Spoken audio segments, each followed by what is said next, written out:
Hi Farhan sir. Hi Sunil Raj Kumar. చాలా fresh గా ఉన్నారు. ఇన్ని సంవత్సరాలు అమ్మనే ఎగ్జామ్ రాస్తూ కూడా. ఏం చెప్తావు, అది మళ్ళీ సప్లీ అనగానే మళ్ళీ వచ్చారు. మీ ఫీలింగ్ ఏంటి? అనగానే అది చాలా మంచి సబ్జెక్టు. మరి దాన్ని రాయాలంటే కూడా మంచి ఫార్ములాలు, మంచి అనగానే తౌహిద్ భాయ్ వెనక డాన్స్ వేస్తున్నారు. అతను కూడా ఎంఎన్ సప్లీ రాయడానికే వచ్చాడు. 4 ఏళ్ళు గ్యాప్ వచ్చిన తర్వాత ఈ బిజీ టైంలో ఎంఎన్ చదవలేదు సరిగ్గా. కానీ ఇప్పుడు చదువుతుంటే నిజంగా ప్రజలు చెప్తుంటే అంతే ఫ్రెష్ గా మీరు ఉన్నారు అంటే ఎస్. అవి ఎలా గుర్తు పెట్టుకోగలుగుతున్నారు మీరు? ఆ సైన్, ఆ కాస్ అవి అన్నీ చాలా కష్టం కదా. అది నాకంత అనిపించలేదు నిజంగా. నాకు చదువుతుంటే అప్పుడు ఇది చదివాం కదా, అప్పుడు ఈ ఫార్ములా మనం అప్లై చేస్తేనే కదా. మా కోసం, మా జనాల కోసం సైన్ స్పెల్లింగ్ ఒక్కసారి చాలా అద్భుతంగా చెప్పారు. కవిత గారు, మీరేం మాట్లాడట్లేదు? ఎంఎన్ సప్లీ రాయడానికి వచ్చారు. ఎలా ఉంది మీ ఫీలింగ్? ఎలా ఉంది? చాలా బాధగా ఉంది చెప్పాలంటే. 4 సంవత్సరాల నుంచి అదే ఎనర్జీ క్యారీ చేస్తున్నారు.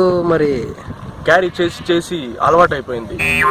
క్యారీ బ్యాగ్స్ వచ్చాయి కానీ ఎనర్జీ మాత్రం తగ్గలేదు. 4 సంవత్సరాల జర్నీలో మిమ్మల్ని ఎవరు డిస్కరేజ్ చేయలేదా? చాలా మంది నువ్వు ఏంట్రా ఇంకా రాస్తూనే ఉన్నావు, నీది జన్మకు అవుతుందా లేదా అనే క్వశ్చన్లు ఏమన్నా తలెత్తాయా? చూసిన అడిగారు. ఇలాంటివి చాలా కనబడ్డాయి కానీ నేను చంకలేదు. ప్రతి వాళ్ళ డిస్కరేజ్మెంట్ ని నేను ఒక పాజిటివ్ ఫీలింగ్ గా తీసుకొని ఒక్కొక్క ఫార్ములాని కంఠస్థం చేసి ఏ క్వశ్చన్కి ఏ ఫార్ములా రాయాలో అవంతా చూసుకొని నేను రాయడం జరిగింది.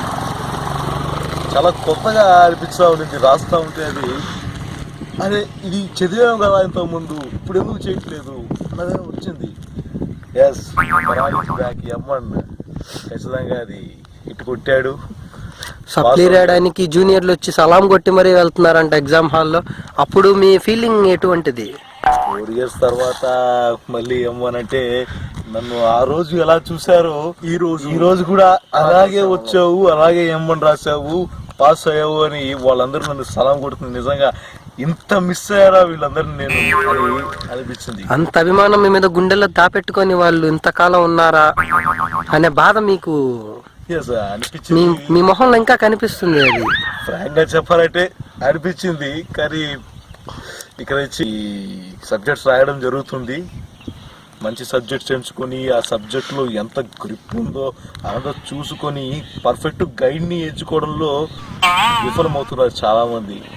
ఆ పర్ఫెక్ట్ గైడ్ని ఎంచుకుంటే ఆ మంచి ఫార్ములాలు అవన్నీ రాస్తే ఎస్ పాస్ అవుతారు. మీకు ఇటువంటి సిచ్యువేషన్ ఎప్పుడైనా ఎదురైందా? చాలాసార్లు. నీకెందుకురా ఈ చదువు అని మిమ్మల్ని ఎప్పుడైనా అన్నారా? అప్పట్లో అలోన్గా ఉండేటప్పుడు ఇలాంటి సిచ్యువేషన్స్ వస్తాయి, ఆలోచనలు వస్తాయి. ఏం చేయాలి, ఏం చేయగలం చెప్పండి. మీరు ఇప్పుడు M1 మరి 6 సార్లు సప్లీ రాశారు.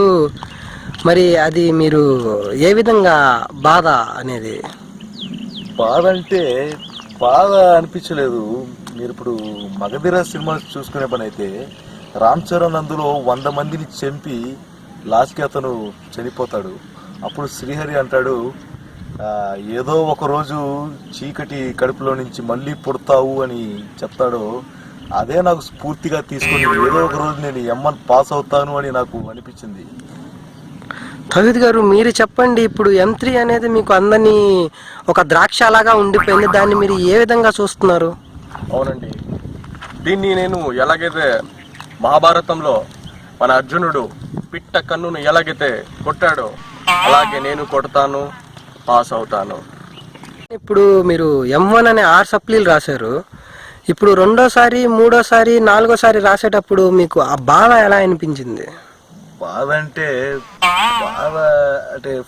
ఇప్పుడు ఫస్ట్ అటెంప్ట్ చేసినప్పుడు ఏమనిపించలేదు. కానీ సెకండ్ అటెంప్ట్, థర్డ్ అటెంప్ట్ చేస్తూ ఉంటే నేను బాహుబలి మీరు సినిమా చూసుంటారు. అందులో దేవసేన ఫస్ట్ ఎంత గాయాలు పడినా సెకండ్ హాఫ్లో తన హీరోయిన్ మెయిన్ లీడ్ రోల్ చేసింది. అలాగే నేను ఫస్ట్, సెకండ్, థర్డ్ అటెంప్ట్ గాయాలు పడతా ఉన్నా ఇప్పుడు 6th అటెంప్ట్లో నేను పాస్ అయిపోయాను. మీ ముందర నించున్నాను, మీకు ఇంటర్వ్యూ ఇస్తున్నాను. ఇప్పుడు M3 మీరు సప్లీ రాస్తున్నారు, మీరు ఖచ్చితంగా విజయం సాధిస్తాను అంటున్నారు. దాని వెనక మీ రహస్యం ఏంటి? ఎలాగైతే మన బాలయ్య బాబు తీసిన విజేంద్ర వర్మ దాని గురించి దిగులు పడలేదు. కానీ శాతకండితో దేశం మీసం తిప్పాడు, అలాగే నేను M3 మీసం తిప్పుతాను.